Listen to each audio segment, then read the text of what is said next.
अस्सलाम वालेकुम students. Last जो हमारी वीडियो थी, आप लोगों से लास्ट में वीडियो के अख्ताम पे कहा था कि नेक्स्ट वीडियो में हम ये बात को डिस्कस करेंगे कि ग्रुप डाटा और अनग्रुप डाटा में फ़र्क क्या है। तो बच्चों, लास्ट टाइम जो क्वेश्चन हमने किया था that was ungroup data question, उसमें सिर्फ एक्स की वैल्यूज़ थी।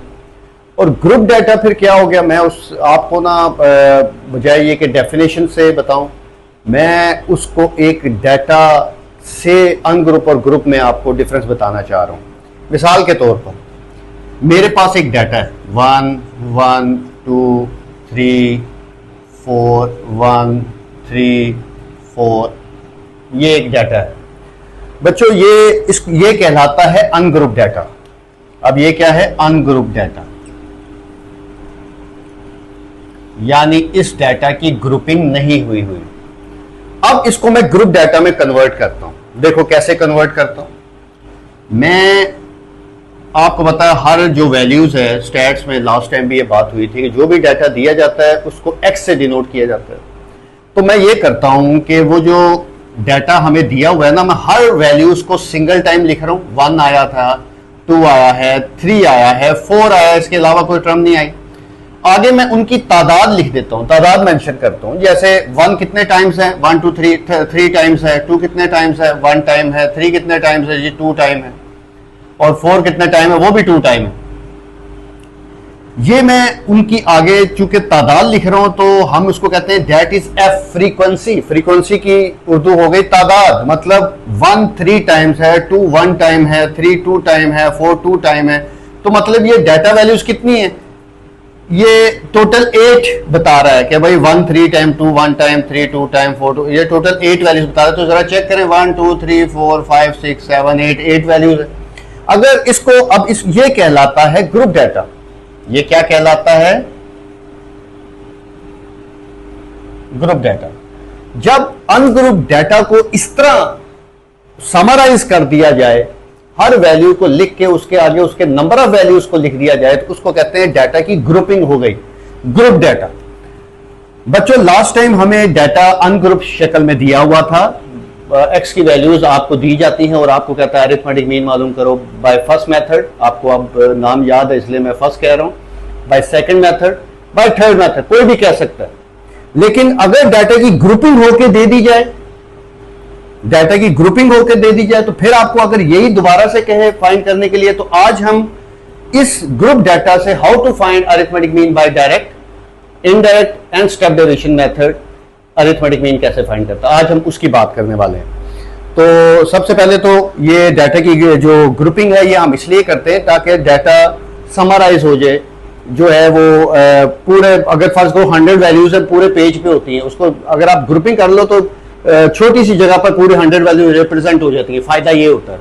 और उसके बाद आंसर भी वही आता है जो अनग्रुप से आएगा, जो ग्रुपिंग करके आएगा, आंसर में कोई फर्क नहीं आता। तो उसमें सबसे पहले मैं अभी इसको डायरेक्ट मेथड से कर रहा हूं कि डायरेक्ट मेथड से अगर मैं इसी डाटा को जो है ना डायरेक्ट मेथड से करना चाहूं तो कैसे करेंगे जी। डायरेक्ट मेथड का फार्मूला आपको पता है। डायरेक्ट मेथड का फार्मूला क्या है जी?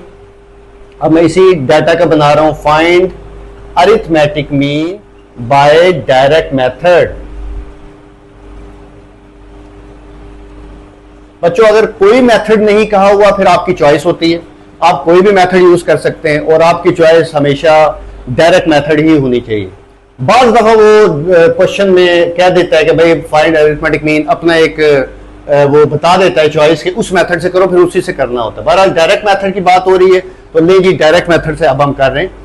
डायरेक्ट मेथड का फार्मूला क्या है? सबसे पहले आप वो फार्मूला आपने याद कर लिया होगा, समेशन एफ एक्स, बल्कि मैंने ये फार्मूला अभी लिखा ही नहीं था। Summation F x over summation F, ये पहला ग्रुप डाटा का मैं फार्मूला डायरेक्ट मेथड है। सबसे पहले तो ये फार्मूला याद करना है, ठीक है। आपको फार्मूलों की पहचान बताता हूं कि आपने करना ये होता है, अरिथमेटिक मीन में जहां एन आता है वहां पे समेशन एफ लिख दिया, और जो वेरिएबल यूज होता है, जैसे इसमें वेरिएबल एक्स यूज हो रहा है तो एक्स के साथ एफ मल्टीप्लाई कर दिया, बाकी सेम उसी तरह। This is the formula of group data.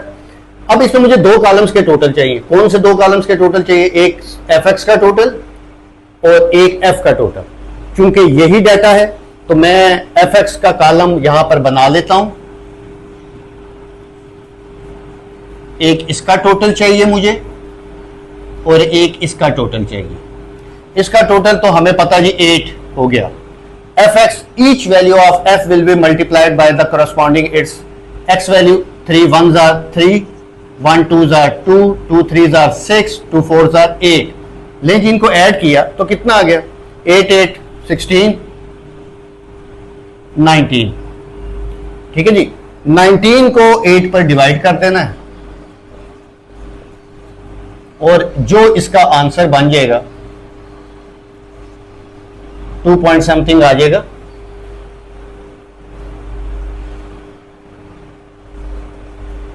Eight 8.3 मैं पॉइंट के बाद एक डिजिट करके लिख रहा हूं। बहरहाल दिस इज द आंसर।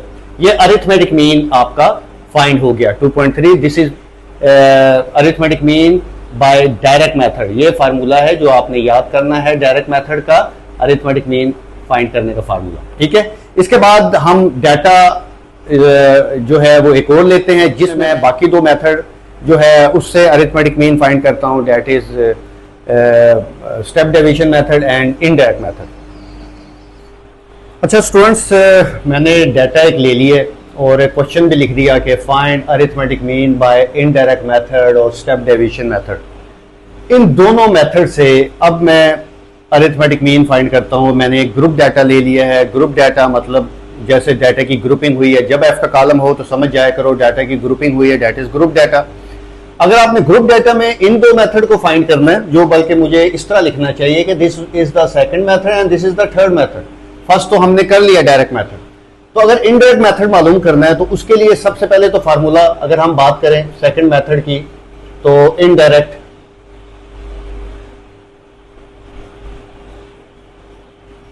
उसका फार्मूला क्या है? उसका फार्मूला है जी, पहले आप क्या लिखते थे ग्रुप में? a plus summation D. तो यहां पे कौन सा वेरिएबल यूज हो रहा है? डी। तो मैंने आपको क्या कहा था, उस वेरिएबल के साथ f मल्टीप्लाई कर दिया करो और n की जगह पर फिक्स है समेशन f लिखना होता है हर दफा। तो this is the formula of indirect method arithmetic mean का। अब अरिथमेटिक मीन अगर मालूम करना है तो सबसे पहले आपको पता है a सिलेक्ट करना होता है। याद है पिछली दफा a हमने सिलेक्ट किया था तो फिर वो d बना था। a क्या है? अज्यूम्ड वैल्यू, लेकिन किस कॉलम की? x के कॉलम की। हमेशा x के कॉलम की ही वैल्यू को a लिखे तौर पर दरमियानी लेते हैं। वैसे तो कोई भी ले सकते हैं, लेकिन दरमियानी वैल्यू लेने की रिकमेंडेशन है, बेहतर ये होता है दरमियानी वैल्यू ले लें। फायदा उससे क्या होगा कि भाई उससे कुछ आधी वैल्यूज माइनस की आ जाएगी, आधी प्लस की आ जाएगी, तो जरा टोटल कम हो जाते हैं। अगर आप पहली वैल्यू ले लेते हैं तो फिर उससे क्या होता है कि सारी वैल्यू जो है वो प्लस की आ जाएंगी। अगर आखिरी ले लेते हैं तो सारी वैल्यू माइनस की आ जाएंगी। तो इसलिए हम बैलेंस रखने के लिए दरमियानी वैल्यू को ए के तौर पर सिलेक्ट करते हैं। ए हम ले रहे हैं, ए क्या ले लें? अगेन फिर हमारे पास दो चॉइसेस है, क्योंकि दरमियानी वैल्यू या तो 12 बन रही है या 16 बन रही है। तो ऐसा करते हैं हम 12 ले लेते हैं। तो let A is equal to 12, 16 भी ले सकते हैं। बहरहाल जी अब डी हमने बनाना है। याद है आपको डी कैसे बनाया था? डी का फॉर्मूला याद किया हुआ है ना? D is equal to x minus a. X minus a चूंकि मैंने 12 रखा है तो इसलिए मैं ए की जगह पर 12 लिख रहा हूं। ओके, अब क्या करेंगे जी? हर एक्स की वैल्यू में से 12 को माइनस करो। 4 माइनस 12, 4 माइनस 12 माइनस 8, बाकी आगे लिखने की जरूरत नहीं है। उसके बाद 8 माइनस 12 माइनस 4, 0 4 8 12। ठीक है, क्या डी को टोटल करना है? बिल्कुल भी नहीं, क्योंकि मुझे टोटल करना है एफ डी को। इसका मतलब यह है कि हर एफ की वैल्यू ने डी के साथ मल्टीप्लाई होना है, देन फिर वो टोटल होगी।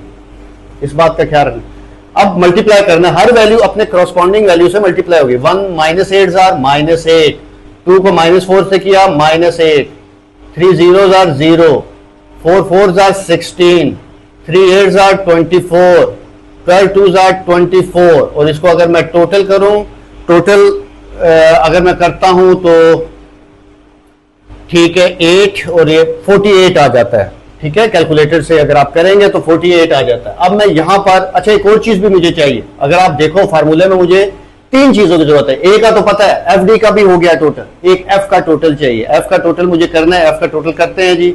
ये कितना हो जाएगा? 6 4 10 13 15। ले जी 15 आ गया और 48 8 एफडी का टोटल और एफ का टोटल 15।